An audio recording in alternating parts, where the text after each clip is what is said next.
Good morning बच्चों। मैं आपकी फ़िज़िक्स टीचर मंजली अग्रवाल आपको नया चैप्टर स्टार्ट करने जा रही हूँ, कार्य तथा ऊर्जा। ठीक है, तो इसमें आपको क्या पढ़ना है, कार्य और ऊर्जा के बारे में पढ़ते हैं। तो सबसे पहले हम आपको बताने जा रहे हैं कि कार्य क्या होता है।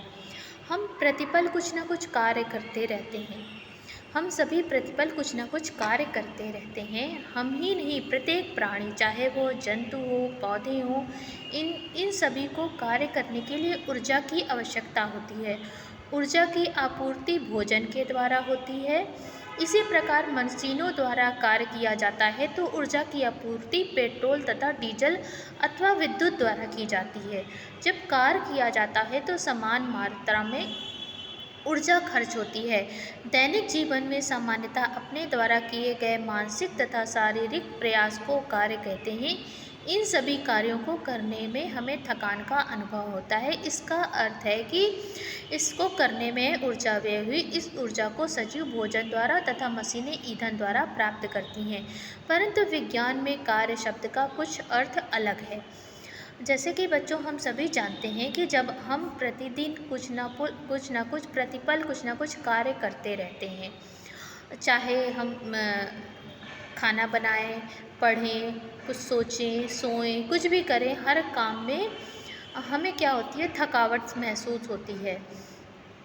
तो जो और इस जो कार्य हम करते हैं, एक्सरसाइज करते हैं, या मान लो हम सीढ़ी चढ़कर ऊपर जाएं, नीचे उतरें, सड़क पर कहीं जा रहे हों, हर पेड़ पौधे भी, मान लो अगर पेड़ पौधों में वाटर ट्रांसपोर्ट, फूड ट्रांसपोर्ट, ये सारी चीज़ें होती हैं। प्लांट भी कुछ पत्तियों में कुछ ना कुछ अंदर खाना बनने का प्रोसेस होता रहता है।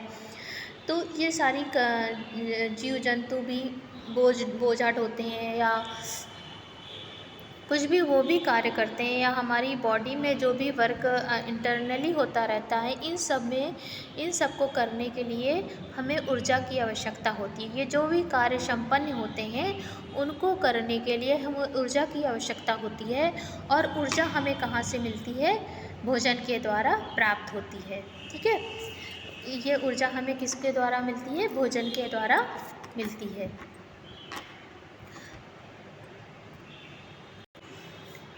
और लेकिन विज्ञान में क्या होता है, कार्य शब्द का कुछ और अर्थ होता है, जिसको कि अभी मैं तुम्हें बताऊंगी। ठीक है, कठोर काम करने के बाद भी विज्ञान में कार्य नहीं कहा जाता। कैसे कामों को काम नहीं कहा जाता है, वो मैं अभी तुम्हें समझाती हूँ। हम दैनिक जीवन में प्रत्येक कार्यों को, जैसे साइकिल चलाना मतलब एक्सरसाइज जब हम करते हैं, वो साइकिल चलाना, एक स्थान से दूसरे स्थान जाना नहीं। जब हम कभी कभी एक साइकिलिंग करते हैं एक्सरसाइज करने के लिए, एक ही स्थान पर खड़े खड़े जब हम साइकिल चलाते हैं, मैदान में हम खेल रहे हैं, ठीक है, मित्रों से बातचीत कर रहे हैं, किसी धुन को गुनगुना रहे हैं, सिनेमा देख रहे हैं, पार्टी में जाकर हम थक जाते हैं, मतलब हर जगह कुछ ना कुछ हम काम करते रहते हैं। लेकिन विज्ञान में इन सभी को कार्य नहीं समझा जाता। कार्य किसको कहते हैं, अभी समझाते हैं। यदि चली गई दूरी शून्य है, यदि जब हम कोई काम करें, उस समय हमारे फोर्स लगाने से, जो हम काम कर रहे हैं, फोर्स लगा के हम कोई काम कर रहे हैं, उस समय अगर कोई भी जिस वस्तु पर हम वर्क कर रहे हैं वो वस्तु विस्थापित नहीं होती, यानी अपना स्थान छोड़कर वो नहीं जाती, तो विज्ञान में उस शब्द को कार्य नहीं कहा जाता। उस कंडीशन में कार्य शून्य होता है। उदाहरण के लिए, अगर हम कोई दीवार है, उसको हम खिसकाने का प्रयास कर रहे हैं, या मान लो कोई ट्रंक है, बॉक्स है, वो काफ़ी हैवी है, उसको हम खिसका रहे हैं, उस पर हम फोर्स लगा रहे हैं, लेकिन वो उसने अपना स्थान नहीं छोड़ा, वो उस विस्थापित नहीं हुआ, उसमें डिस्प्लेसमेंट नहीं हुआ, तो हम कहेंगे कार्य नहीं हुआ, कार्य शून्य है। दीवार मतलब जैसे दीवार खिसकाने में या ट्रंक को खिसकाने में व्यक्ति ने अपना पूरा फोर्स लगा दिया, उस पर पूरा अपना बल लगा दिया, लेकिन वो बॉक्स अपनी जगह से नहीं हिला, दीवार अपनी जगह से नहीं हिली, तो हम कहेंगे कार्य शून्य है, कार्य शून्य है। या जिस वस्तु पर हम कार्य कर रहे हैं, वो ये ज़रूरी है कि वो अपने स्थान को छोड़ चली जाए, तभी हम कहेंगे कि वस्तु पर कार्य हुआ है। ठीक है।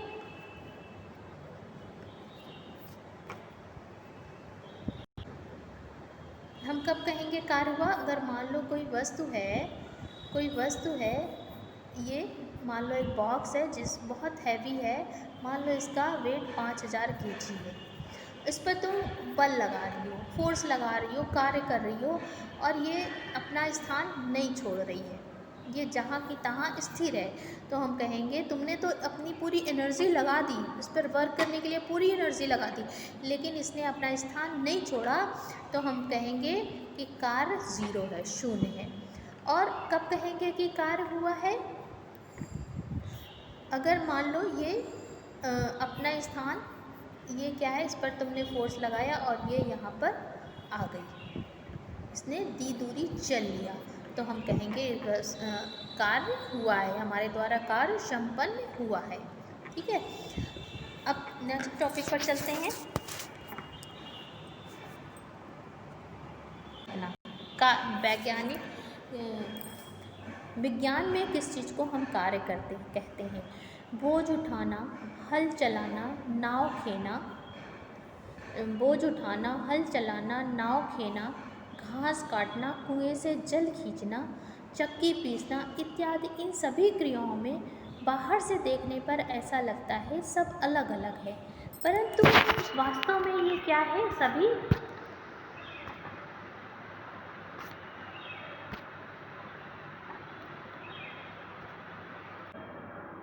बाहर से देखने पर ये सभी अलग अलग लगते हैं, परंतु अगर ध्यान से देखा जाए तो ये सारी क्रियाएं आपस में मिलती जुलती हैं।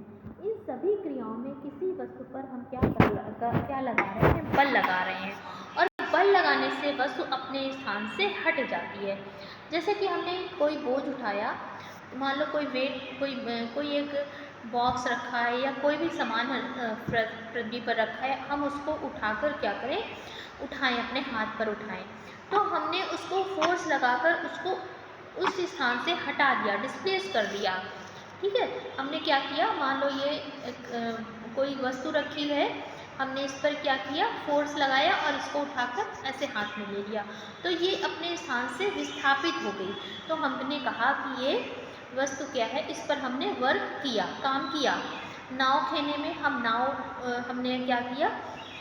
एक पतवार के द्वारा क्या करते हैं? नाव खेते हैं, पानी पर फोर्स लगाते हैं, और हम पानी पर फोर्स लगाते हैं, पानी नाव पर फोर्स लगाकर नाव को आगे की ओर धक्का देती है, यानी उस समय भी हमने नाव को डिस्प्लेस किया। घास काटा, कुएं से पानी खींचा, यानी जब कुएं से जल खींचने के लिए हम बाल्टी को डालते हैं पानी पर, और एक फोर्स लगाकर उसको खींचते हैं, तो हम यहाँ पर क्या कहें? यहाँ पर वर्क हो रहा है, चक्की पीसना, यानी जब देखती हो चक्की में कोई भी सामान पीसती हो, तो जब उसको चलाती हो तो एक वहाँ पर भी एक फोर्स लग रहा है और वहाँ पर काम भी हो रहा है। इन सभी क्रियाओं में बाहर से देखने पर ऐसा लगता है कि कुछ काम नहीं हो रहा, लेकिन इन सभी क्रियाओं में हम देखें तो आपस में समानता है, ये सभी एक जैसी हैं। इन सभी में हमने फोर्स लगाकर वस्तु को उसकी जगह से हटा दिया, तो इन सभी क्रियाओं को हम क्या कहेंगे? कि ये इन सभी वस्तुओं पर कार्य हो रहा है। तो वैज्ञानिक दृष्टि से इन सभी को हम कार्य कहेंगे। यदि बल लगाने से कोई वस्तु अपने स्थान से हटे नहीं, जैसे किसी दीवार को तुमने धकेला या किसी भारी बक्से को तुमने उठाया या ढकेला, अगर वो नहीं अपने स्थान से नहीं हटता है, तो हम कहेंगे कार्य नहीं हुआ। चाहे हम उसको हटाते, उस पर फोर्स लगाते कार्य करते चाहे कितना भी थक जाएं, लेकिन हम कहेंगे कि कार्य नहीं हुआ। अगर कोई मजदूर है या कोई व्यक्ति है, अपने स्थान पर खड़े खड़े थक जाए, एक बोझ लिया हुआ है, तब भी वो थक जाए, तब भी हम कहेंगे कार्य नहीं हुआ।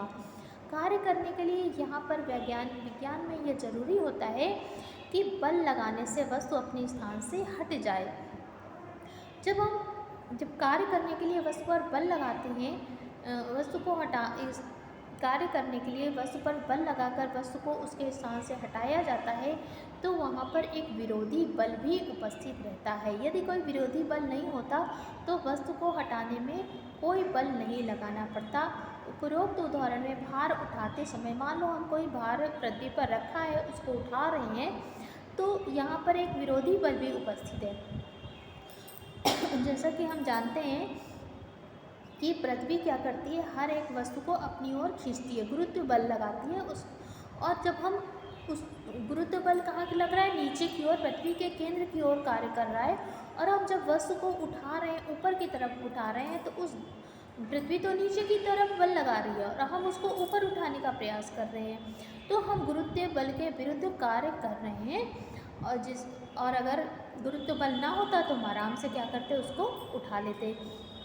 इसी तरह हल चलाते हैं तो हल चलाते समय हमारा हल फंसता है, क्योंकि मिट्टी के कणों के बीच भी क्या होता है, एक संसर्जक बल, एक कोहेसिव फोर्स, मतलब मिट्टी एक दूसरे, अट्रैक्शन फोर्स एक तरह कह सकते हैं। मिट्टी के अणुओं के बीच क्या होता है, एक अट्रैक्शन फोर्स होता है, उनके विरुद्ध, मतलब हम जब हल चलाते हैं तो मिट्टी के पार्टिकल्स को अलग करने की कोशिश करते हैं, उसके विरुद्ध कार्य करते हैं। चक्की पीसते समय भी घर्षण बल उपस्थित होता है, यानी चक्की क्या होती है, उसको देखो खुरदुरी होती है, यानी वहाँ की सरफेस जो चक्की की क्या होती है, रफ होती है, यानी वहाँ पर घर्षण बल होता है। उस घर्षण बल के विरुद्ध हम काम करते हैं। हमने यहाँ पर 2 एग्जाम्पल लिया है। माना कि कोई इंजन 500 किलोग्राम का एक नियत बल लगाकर 80 मीटर खींचता है। एक इंजन है, किसी क्या करता है, वो 500 किलोग्राम भार का एक बल लगाता है और का भार लगाता है, 500 किलोग्राम भार का एक नियत बल लगाकर किसी वस्तु को 80 मीटर खिसका देता है, खींच लेता है, और उतना ही बल लगाता है और फिर उसे 10 मीटर खींचता है, तब हम कहेंगे कि पहली बार कार्य अधिक हुआ और दूसरी बार कार्य कम हुआ। ठीक है। इसी तरह एक एग्जाम्पल हम और लेते हैं।